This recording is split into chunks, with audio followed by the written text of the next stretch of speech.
Азыр эми ошо унааларына $6.000. Булар өздөрүнүн чөнтөгүн ойлоп атышат. 2012-жылкы машиналар да Кыргызстанга келсе, ошолор арзан болот.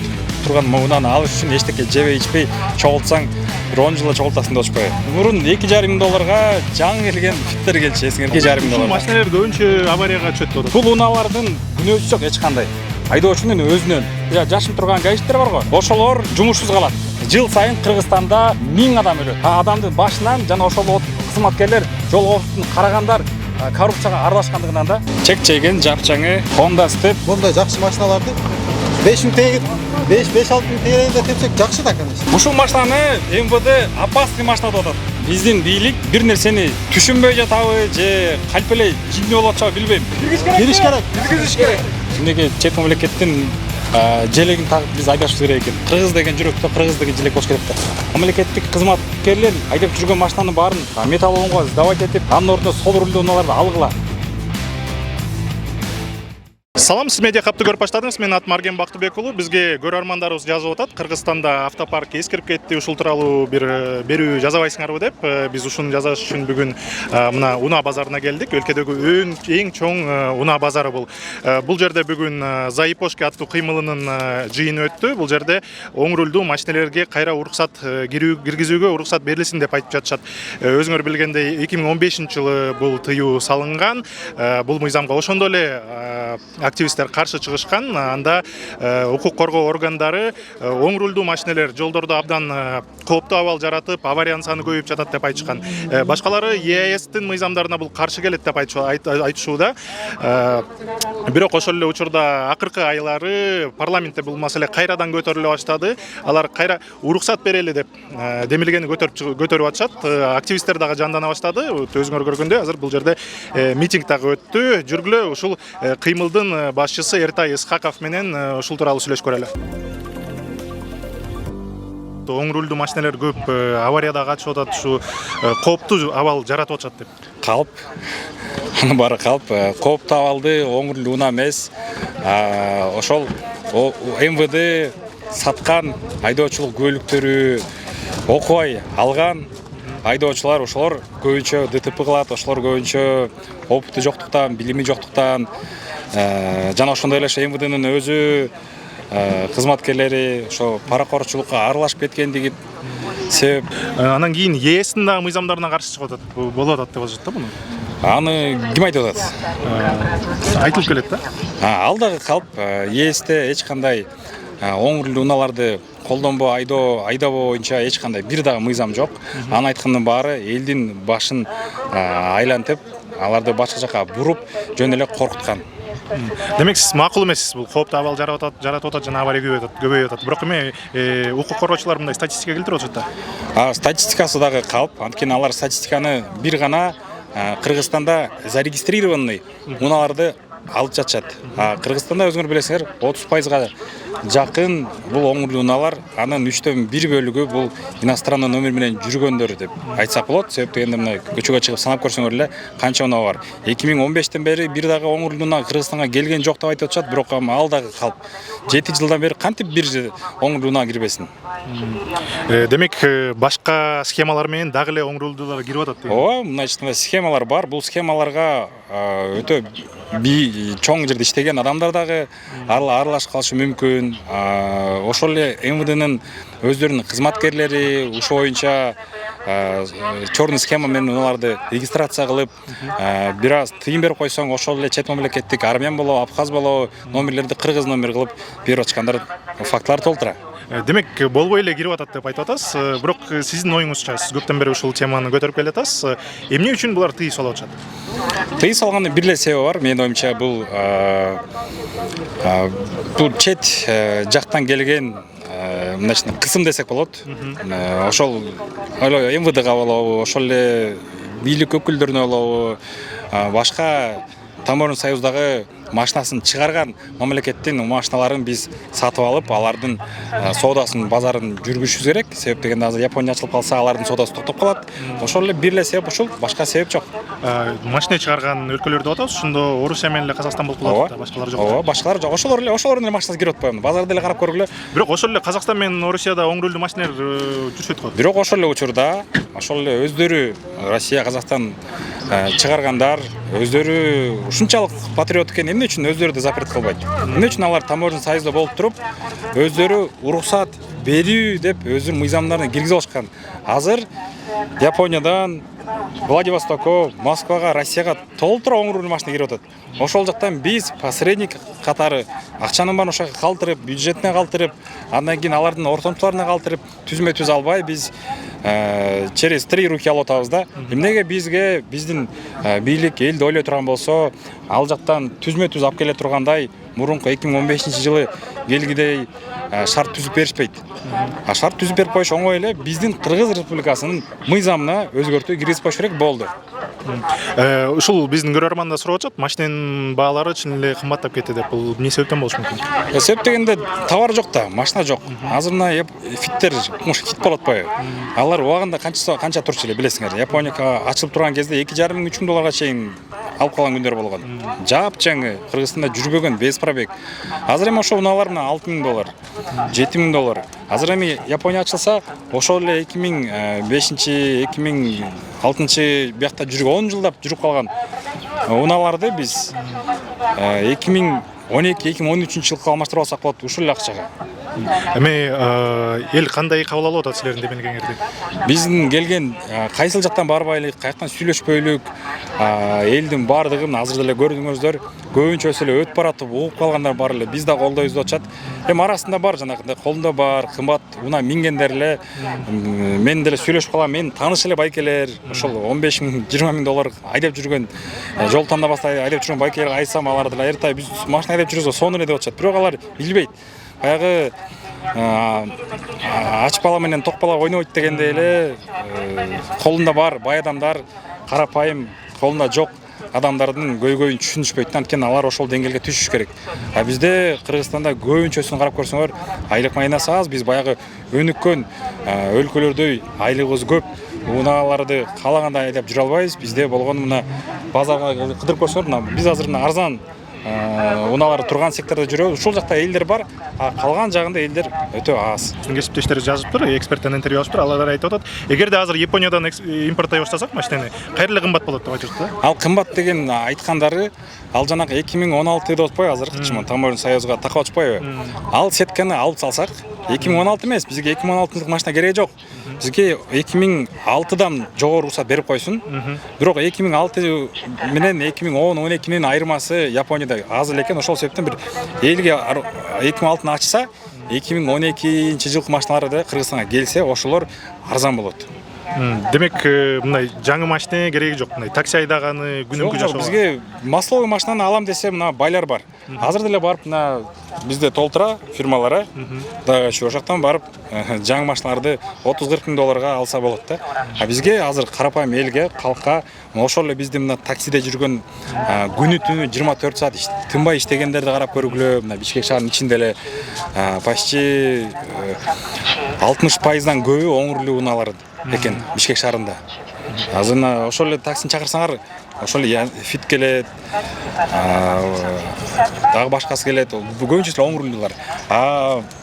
Шаар аралык таксилер байкасаңар, Талас, Бишкек, мисалы үчүн Ошко каттагандар, Токтогулга, Нарынга каттагандар, Көлгө каттагандар азыр эле барып көрүп келе, мен да барып көрүп келгем өз көзүм менен. Ал жерде 80-90% оң рулдуу ошол эстималар, стептер, алардын сол рулдуу аналогдору бар, бирок өтө кымбат.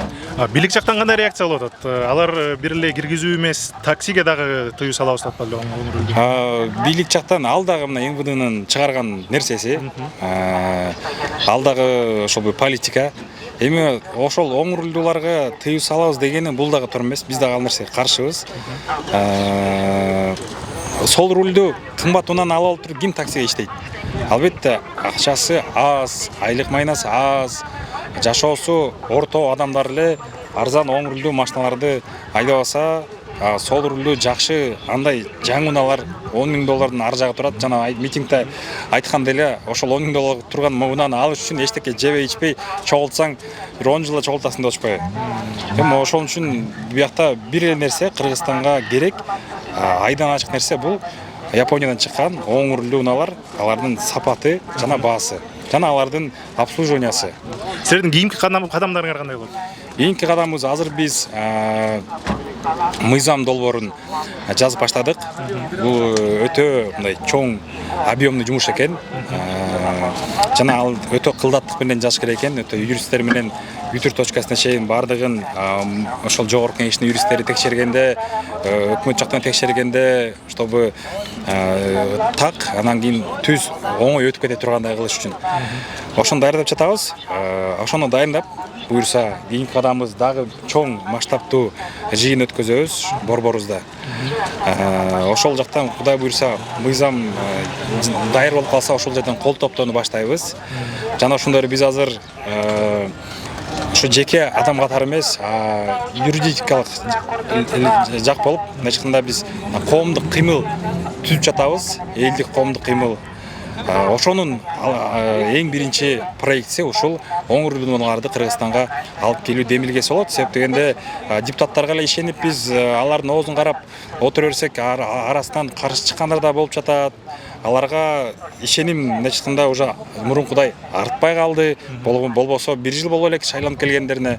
Ошон үчүн биз конституциянын беренесине ылайык элдик демилге көтөрүп, элдик мыйзамды Кыргызстанда Кудай буйруса 10,000 адамдын колун топтоп биз алып барып президенттин астына жогорку кеңештен өткөзүп беребиз. Анан ал жактан алар чечсин. 10,000 адамга колдоп беришеби же каршы деп беришеби. Анда ушул кымбаттап кетти деп көп жазып атышат. Жүр эле чогуу барып карап келбейлиби? Чын эле кымбаттап тур, канча пайыз кымбаттаган? Япошкаларды карайлы да, бул эмелерди. Азыр мына 94-жыл дейт. 94-жылга 2,5 миң. Мурун 2,5 долларга жаңы келген фиттер келчү, эсиңерде? 2015-жылдары. Бирок эми 94-жыл болсо бул эми мусор эле болуп калып атат. Ооба. Канча жыл болуп кеткен? Honda Step үлгүсүндөгү уна 2003-жыл экен, автомат 2.4 свежий. Көрүнөрбү? Идеальный состояние 12,5 экен. 12,5 деп атат. Ушул адекваттуу баабы ушул машинеге? 2003-жылкы машинеге. Эми бул мына базардагы көргөндөй эле, мына экинчисин карап көрөлүк. Бул 2004 экен. Бул дагы свежий дейт, 12,5 дейт бул дагы. Өзүнүн Кыргызстанда оң рулдуу унаалар бар, свежий. Өзүңөр мына көргөндөй эле. То есть свежий дегени бул азыр келгени деген да бул. Без пробега по Кыргызской республике. 2,5 доллар. Ушул машиналар көбүнчө аварияга түшөт деп атат да, жана межобластной айдаган таксисттер. Бунун чечими бар деп айттыңыз эле. Бул эми жана айткандай эле бул албетте ушул машиналар шаар аралык таксилердин 80-90% түзөт. Анткени булар 7 кишилик, бензинди аз ичет. Биздин Кыргызстаныбыз өзү тоолуу аймак. Тоолуу аймакка ушул эле унаалар чыдайт экен. Сол рулдуу унаалардын майлары агып, алар жараксыз иштен чыгып калат экен. Бул унаалардын күнөөсү жок эч кандай. Айдоочунун өзүнөн. Эгерде ушул Кыргызстанга бийлик элди ойлосо, элдердин жанын ойлосо, точка А, точка Б деген комплексный камераны коюш керек. Бул азыркы камераларда эмес, алар экөө болот. Бирөөсү мисалы үчүн Бишкектин Сосновкага коюлат, экинчиси мисалы үчүн Таласка баратса, аркы Канизаводко коюлат, өтмөктөн өткөндөн кийин перевалдын ар жак бетине. Ошол аралыкты канча километр болсо, мыйзам эреже менен сактап, ушул айдоочу айдаса, канча саатта жетсе болот деген суроо болот. Аны эсептеп чыгып, мисалы үчүн ошол аралыкта бир 5 саатта барыш керек же 4 саатта барыш керек. Эгер ошонун эртерээк келип калса, ар бир мүнөтүнө штраф кылса болот. Ошол нерсени бардык жерге Сосновкадан аркы Токтогулга, аркы Токтогулдун ар көзү Ошко, бияктан мисалы үчүн Бишкектен Токмокко чейин, Токмоктон ары Балчага чейин жасап койсо, ал уже көрүнүп турат. Кайсыл унаа, кайсыл жерден канча километр жүрдү, канча километрди канча убакытта келип калды. Ошентип койсо эле жасап койсо болот. Мына ошол Кытайда ар бир шаар аралык эмес, ар бир айылдын ичинде бар экен даже бул нерсечи. Демек жана безопасный город деген системаны дагы толукташ керек. Жанагындай безопасный город область ортосундагы айдагандарды дагы текшерип туруш керек. Карап Экинчи безопасный городдун экинчи варианты. Бул нерсеге азыр МВД каршы чыгып атат, айтып коеюн. Анткени алардын коррупционный схемалары, жанакы көчөдө турган, аргача жашын турган гаишниктер бар го. Ошолор жумушсуз калат.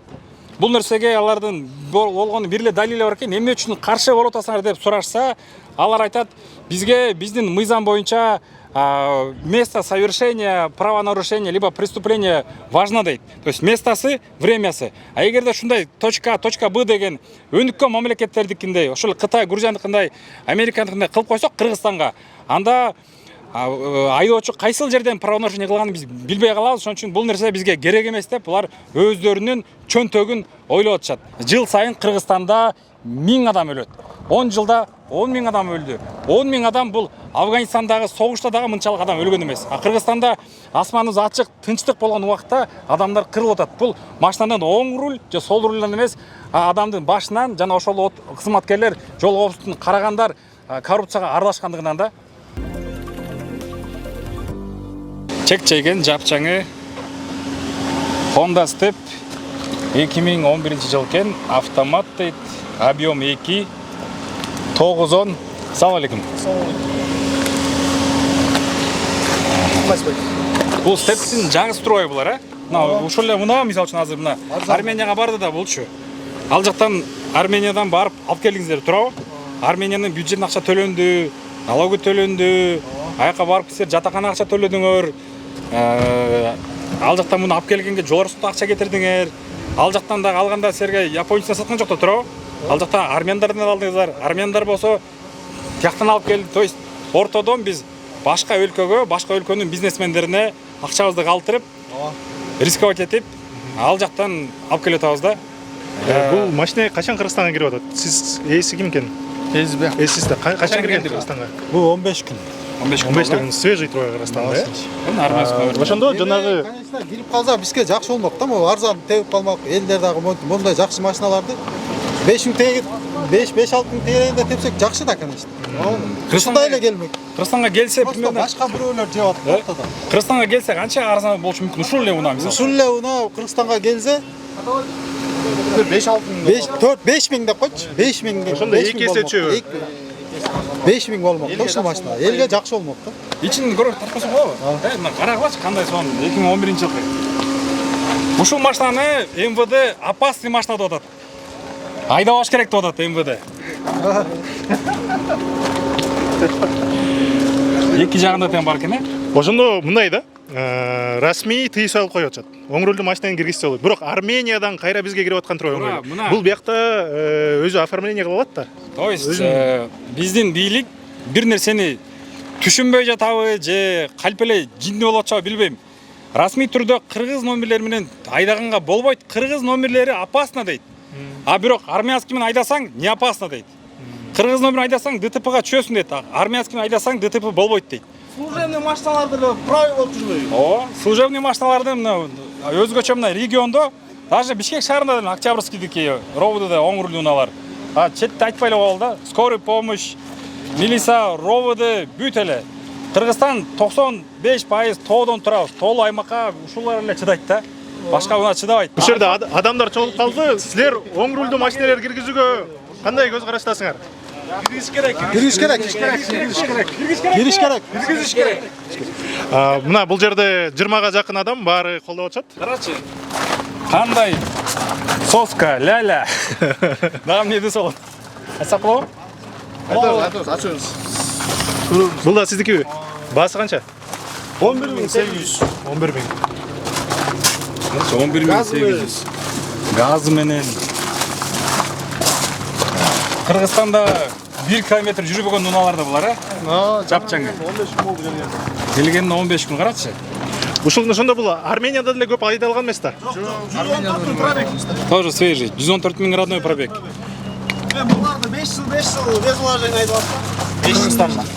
Ошо Кыргызстанга азыр мына Ошондо Кыргызстанга киргизсе болбойт, Арменияга болот, Армениянын бияка алып келсе болот, э? Жанагы мыйзамын кайра эле эме лазейкасы бар экен да. Кире берет экен да. То есть мындай номер менен айдасаң болот. Мындай номер менен мына өзүңөр көргөндөй Армениянын номери. Баасы 11 миң дейт. Эгерде бул түз Кыргызстанга келсе сиз айтып атасыз. Эки эсе арзан дейт. Эки эсе арзан болмок. 5 миң, 6 миң долларга турмак да. бул деген азыр кыргыз номер экен, Бул деле Альфард. 12.300 доллар. Тигил 2000 канча эле 2006 болчу. Баасы 11.800. Бул 12.300. Бул байке кыргыз номер өзүнүкү же өзүнүкү? Бул Кыргызстанга канча болду келгенине? 2014'ten beri. 14. Тыюу салдына электен мурун келиптир бул. Байке айтты 2014'төн келген деп. Бирок биз ишенбейбиз. Бул 2014 келген эмес. Бул свежий көрүнүп турбайбы? Мына бул жакта көбүнчөсү эле свежий номерлер экен. Мына бул Спада дейт. 2003 10.800. Бул да свежий экен. Elysium дейт. Эски образец номер көрүнөрбү? 2007 пробег 160 миң дейт. Кыргызстанда 160 миң пробег нереально болушу мүмкүн да. Көбүнчө булар двойниктер же конструкторлор же болбосо эски унаанын документтерин алып, жаңы унага алып келип киргизгендер да. Мына Талас номер жазып 07 Таластыкы. 904. Көбүнчө жанагындай серия махинациялар Таласта болот экен да. Таласта, Жалалатта, Ошто. Toyota Estima 2006 вариатор 2.4 12.000 129 миң пробег 12,5 миң дейт. Уже кыргыз номер менен экен. Биз эми көбүнчө ата-энебиз менен турабыз, көп үй бүлө, балдарыбыз көп дегендей, чет мамлекеттикидей баягы үй бүлөдө экиден ата-энеси анан кийин бирден балдар эмес. Биздики ошон үчүн бул өтө популярдуу унаалар да. Өңгөчө ушул ипсундар. Өтө жумшак келет, стептерге караганда. Жана бул эми Toyota'да.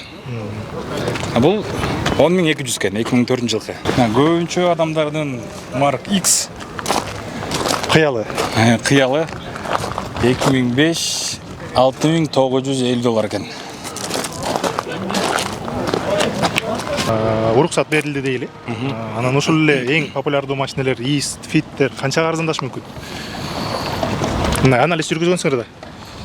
Бир жагы эле бир 2.5 миң доллар деп биз ошо орто эсеп менен ошо бир 6 миң 7 миң турган машиналар бир 2,5 миңге арзандайт деп эсептегенбиз да. Так, мына биздин кыргызстандыктардын эң мындай жакшы көргөн япошкаларынын бири Toyota Crown. Бул жылы жазылыптыр, 8.800 доллар экен. Мына эң популярдуу моделдердин бири дейт, кайра эле Армения экен.